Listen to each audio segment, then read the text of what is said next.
Um, Wanted to note the absence of my grandmother, Sylvia Cherrick. Hi, Grandma, in the camera over there. She would have loved to have been here, but unfortunately wasn't well enough to travel. But as you'll hear, the baby was named after her late husband, my grandfather.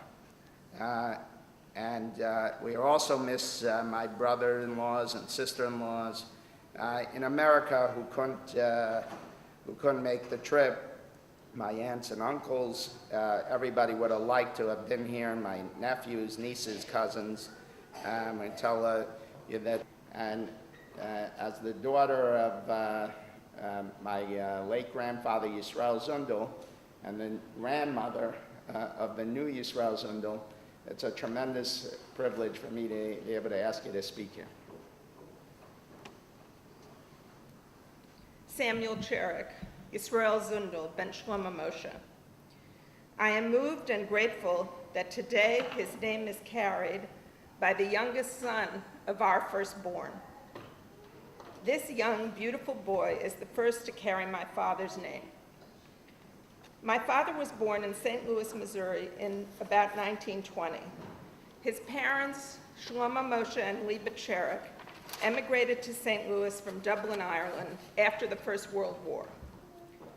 The roots of our family were in Lithuania, but pogroms at the turn of the century engendered a wave of emigration to Ireland and then on to St. Louis, where a cousin had settled. My grandparents were engaged, or betrothed as they called it, in Dublin, and then married in St. Louis. Earning a living in St. Louis in the 20s, particularly for an immigrant who did not work on Saturday, was next to impossible.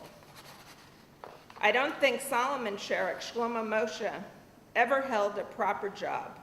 The sons were sent out to work after the age of 12. But even with all the challenges the Cherrick family faced, they never ever gave up Shabbos. To them, it was Shabbos, said with an emphasis that proclaimed its importance, Shabbos. They never wavered. So my father learned by example at an early age that we are steadfast to halacha and tradition at all costs. And this was the banner by which he led his life. Samuel Cherrick, Yisrael Zundel, did not have the benefit of much formal education. He told us of Rav Sirkin, his Rebbe in Cheder, but there were no day schools, certainly not in St. Louis. His father taught him how to lane and daven, and these melodies were our legacy. These lessons were passed on to me and my brothers. Liturgical music, nusach, zmirot, davening, were all paramount in the Cherrick household and in our home growing up, but not for the sake of the melody alone. It was for the sake of the tradition, the Masorah. The nusach of the Cherrick Seder was legendary. My father told us that the neighbors would join them after their Seders were over to benefit and join in the strength and fervor of the Cherrick nusach and nigunim. And of all of our children, Yehuda knows my father's Seder nusach the best. He studied the tapes even after his marriage so that he could teach these special melodies to his own family. My father's persona was shaped by his adolescent years spent in the throes of the Great Depression.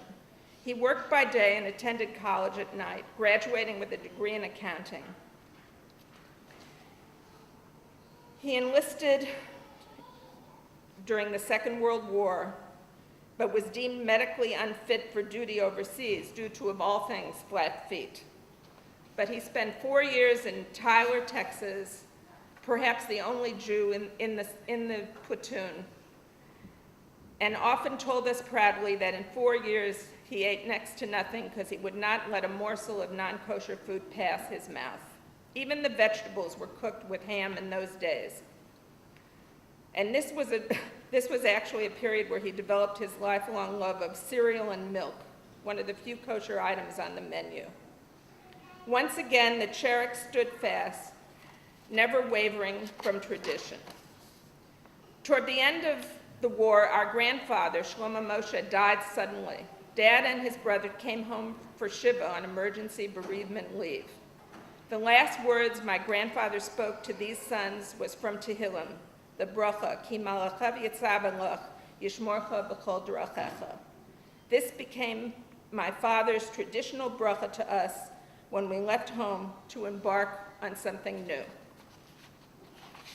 Even as a single man, Grandpa understood that Jewish education and strong Jewish community life were the only weapons against assimilation.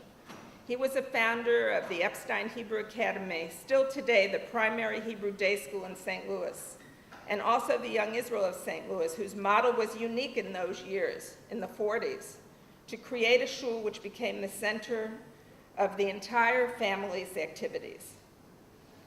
My parents were married in 1947, but Grandpa never wanted to return to the desperate days of poverty of his youth. Growing up, my memories are of him coming home late daily, working every Sunday, and then, thank God for Shabbat, we were all together.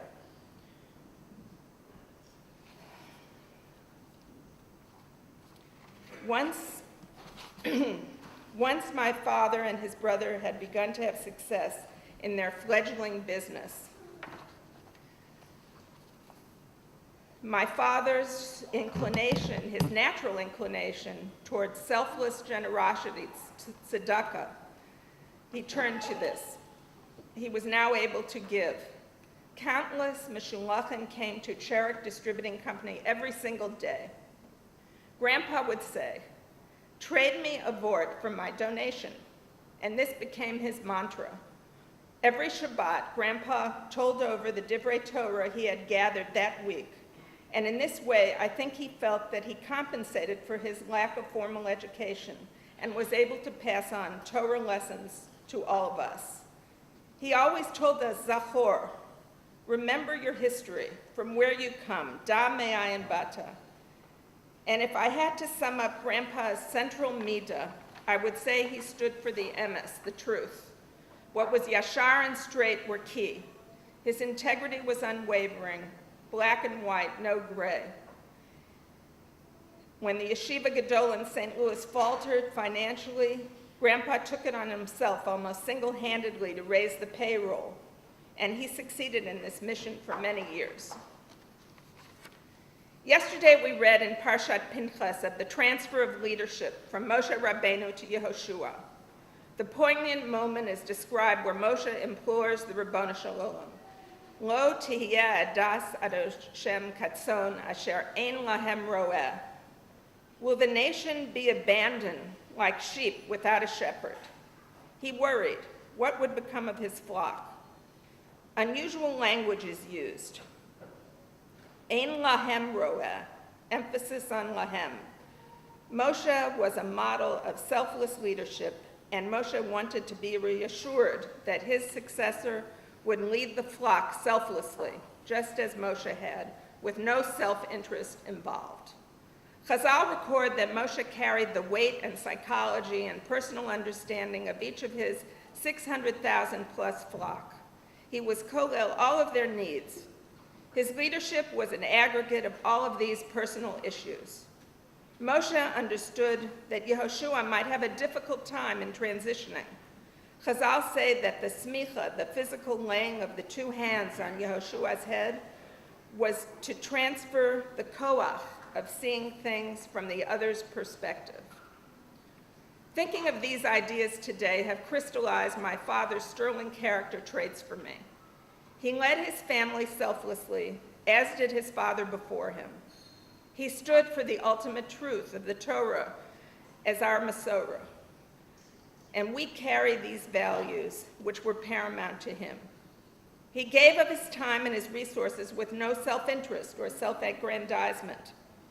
He had a bit of the kanai of Pinchas in him. He would never be swayed from what he deemed to be the truth.